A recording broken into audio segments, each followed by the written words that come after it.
warahmatullahi taala wabarakatuh. Alhamdulillahi rabbil alamin wa bihi nasta'inu ala umurud dunya waddin wassalatu wassalamu ala sayyidil mursalin wa ala alihi wa sahbihi ajma'in. Subhanaka la ilma lana illa ma 'allamtana innaka antal alimul hakim. Rabbi shrah li sadri wa yassir li amri wa hlul 'uqdatam min lisani yafqahu qawli wa hdi qalbi bi hadi nabiyina Muhammadin sallallahu alaihi wasallam. Wala haula wala quwwata illa billahil aliyil azim. Asyhadu an la ilaha illallah wa asyhadu anna Muhammadan abduhu wa rasuluh. Syahadata 'abdin la yamliku li nafsihi naf'an wala daran wala mautan wala hayatan wala nusyura. Allahumma salli ala sayyidina Muhammadin al-Fatih lima ughliq wal khatim lima sabaq nasirul haq bil haq wal hadi ila siratal mustaqim wa ala alihi haqqa qadri wa miqdaril azim. Amma ba'du. Masyaallah ikhwan yang dirahmati oleh Allah Subhanahu wa taala, alhamdulillah malam ini Allah masih memanjangkan umur kita. Sampailah kita di malam yang ke-17 daripada malam bulan Ramadan. Yang kita ketahui Ramadan ini tidak ada nilainya. Ramadan ini tidak ada nilainya di sisi Allah Subhanahu wa taala. Seandainya kita berpuasa 1000 hari atau salat 1000 rakaat atau sedekah sebanyak-banyaknya sedekah selama 1000 hari, membaca Al-Qur'an sebanyak-banyak membaca Al-Quran selama 1000 hari, itu tidak membandingi dengan 1 hari di bulan Ramadan. Saking dahsyatnya bulan Ramadan. Maka kata Rasulullah, ya ya'lamu fil Ramadan, kalau ta'lamuna fil Ramadan, seandainya kalian tuh tahu apa yang Allah kasih di bulan Ramadan ini, pastilah kalian berangan-angan Ramadan ini setiap tahun. Kalau bisa setiap hari hari-hari itu ialah bulan Ramadan. Maka setiap orang yang memuliakan Ramadan pasti Allah muliakan. Setiap orang yang menganggap remeh Ramadan, Allah Subhanahu wa taala pasti remehkan. Nauzubillah. Dulu cerita orang dulu, cerita zaman dulu, cerita salaf. Kisah ini kan bukan dongeng, kisah ini nyata, bukan dongeng. Jangan cak wong Wahabi. Wong Wahabi ini kalau dengar cerita pintar dongeng Ustadz ini, Ada habaib cerita tentang keramatnya salah satu habaib, diteriaki oleh wong Wahabi apa pintar dongeng. Bani Israel itu ketika dikabarkan oleh Rasulullah SAW tentang kabar-kabar yang gaib, mereka berkata, qalu asatirul awalin. Itu kan cerita dongeng zaman dulu. Kau jangan galak jadi cak Bani Israel. Begitu dengar cerita yang agak aneh dikit, tak masuk di akal, langsung diomongi dongeng. Yang cak Wahabi itu dari Bani Israel. Jangan, Ini kisah salaf zaman dulu. Dia mempunyai seorang tetangga yang musyrif. Musyrif ini kelewat batas, bermaksiatnya kelewat batas. Tapi setiap kali di bulan Ramadan, luar biasa dia menghormati bulan Ramadan. Dia pakai apa bahasa kita, dipakai jubah, pakai imamah. Dia sambut Ramadan dengan suka gembira.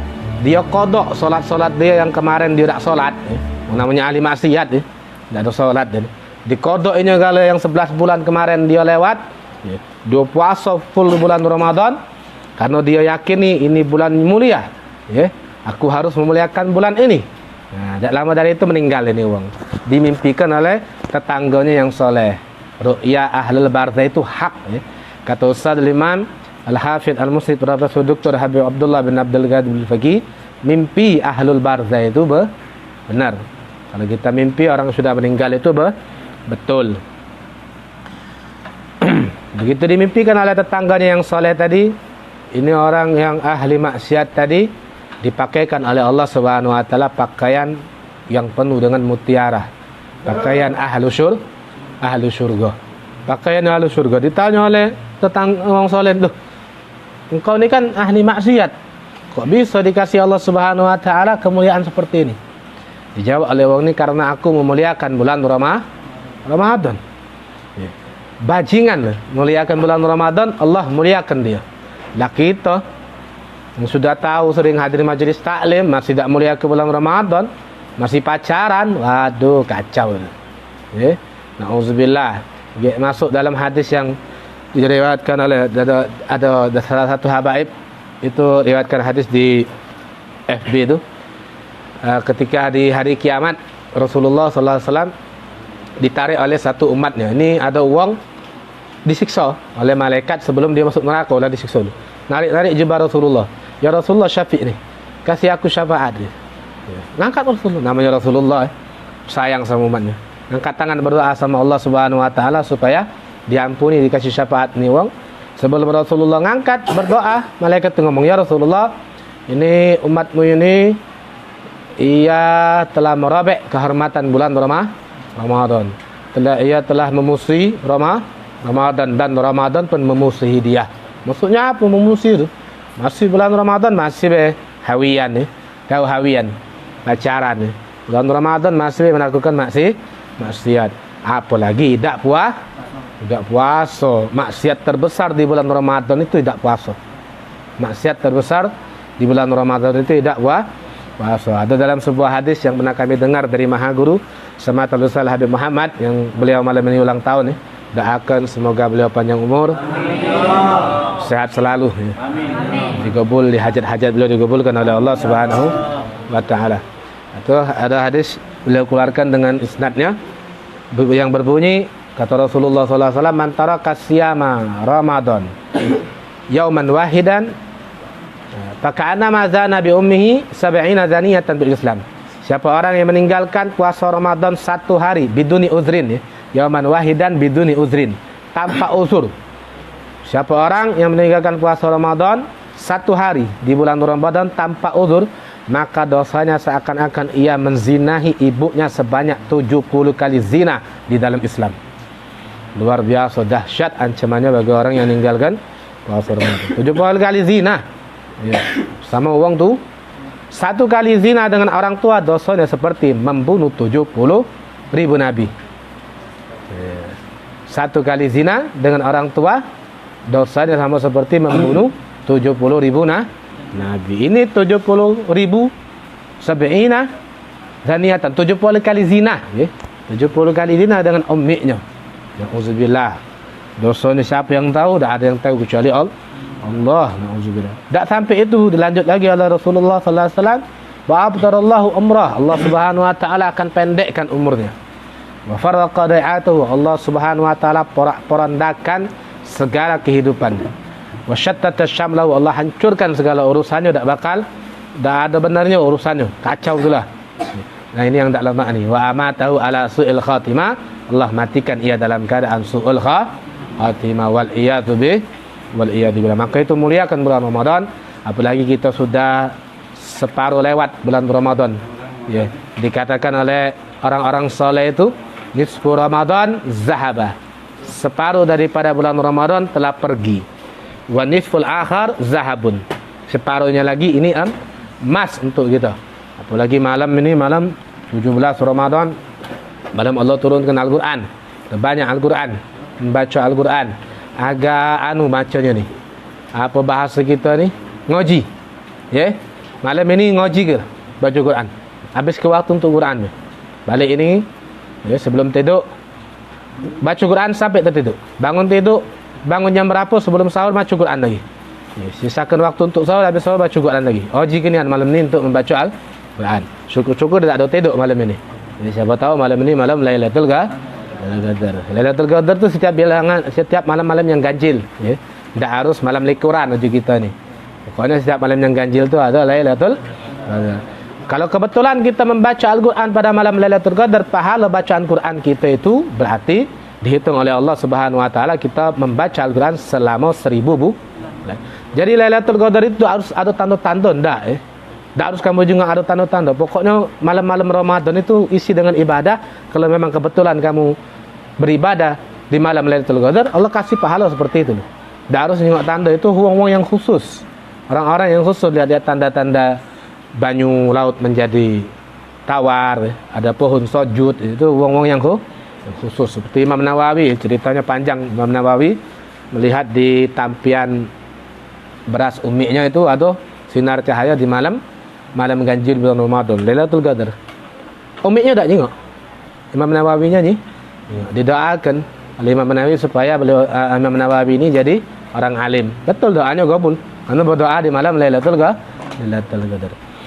Dalam Al-Quran ini sewaktu-waktu kita manfaatkan. Setengah Ramadan sudah lewat, sisanya ini emas, ya. Ada kan kisah tentang Raja Zulkarnain. Ini cerita Israiliyah. Cerita Israiliyah ini terbagi menjadi 3 kata ulama. Ada kalanya sesuai dengan Al-Quran dan hadis, kita ambil. Ada kalanya tidak sesuai dengan Al-Quran dan hadis, tapi tidak ada melenceng dari Al-Quran dan hadis. Boleh kita ambil, boleh tidak. Ada kalanya yang tidak sesuai dengan Al-Quran dan hadis, kita tolak mentah-mentah. Seperti cerita Nabi Yakub kena penyakit apa? Lepra, yang katanya kulitnya sampai rontok. Itu cerita Israiliyah, tidak benar itu. Ini ada cerita zaman Raja Zulkarnain, penguasa dunia. Raja Zulkarnain ini salah satu raja yang menguasai dunia. Kemarin kan sudah Anda jelaskan, ada 4 raja yang pernah menguasai dunia ni, seluruh, ya. Pertama Raja Zulkarnain, yang kedua Raja Sulaiman sekaligus Nabi. Dua orang ini Muslim. Yang ketiga Bukhtanasar, atau lebih dikenal oleh kalangan orang barat itu Nebukadnezar namanya. Yang ketiga Namrud. Namrud kuasaannya seluruh dunia. Kalau Firaun enggak, Firaun sampai Mesir, ya. Jadi ini salah satu penguasa raja dunia, Raja Zulkarnain. Ketika beliau pengen menguasai satu daerah, di waktu pagi beliau pesan sama tentaranya, nanti malam kita bakal melewati sungai, ya. Nah, apa yang kamu injak di sungai itu, sungai kecil, ya, sungai kali-kali kecil itu, embek kata Raja Zulkarnain, ambillah apa yang kalian injak sama itu. Begitu waktu malam, betul melewati suatu sungai, tentara ini terbagi menjadi 3. Ada satu tentara yang tidak ngambek, kira batu koral itulah yang ada di sungai, ya, yang biasa di sungai itu batu koral. Tentara yang kedua ambek ala kadarnya, jangan tak jalankan perintah Raja Zulkarnain. Tentara yang ketiga ngambek seluruh apa yang diinjak di sungai itu sampai bawaannya itu berat, ya. Sampai terberat-berat. Besok pagi, zaman dulu belum ada lampu, bukan cak kita ni, nak nyengok barang tu tunggu malam, kalau bulan purnama baru pacak nyengok, ya. Atau pagi, besok pagi pas dibuka, apa yang kamu dapat kata Raja Zulkarnain? Begitu dibuka, intan berlian di sini. Maka prajurit yang pertama tidak ngambil apa-apa tadi, menyesal, nyesal. Prajurit yang kedua ambil ala kadarnya, nyesel, bercampur dengan bahagia, tapi tak lemak masih kan. Prajurit yang ketiga, ini prajurit yang beruntung, prajurit yang bahagia. Nah, itulah kita menghadapi Ramadan. Kita ambil Ramadan ini tamak, dengan Ramadan ini kita harus apa? Tamak, ngoji bahasa kita. Ngoji kan Ramadan ini. Apalagi akhir-akhir bulan Ramadan.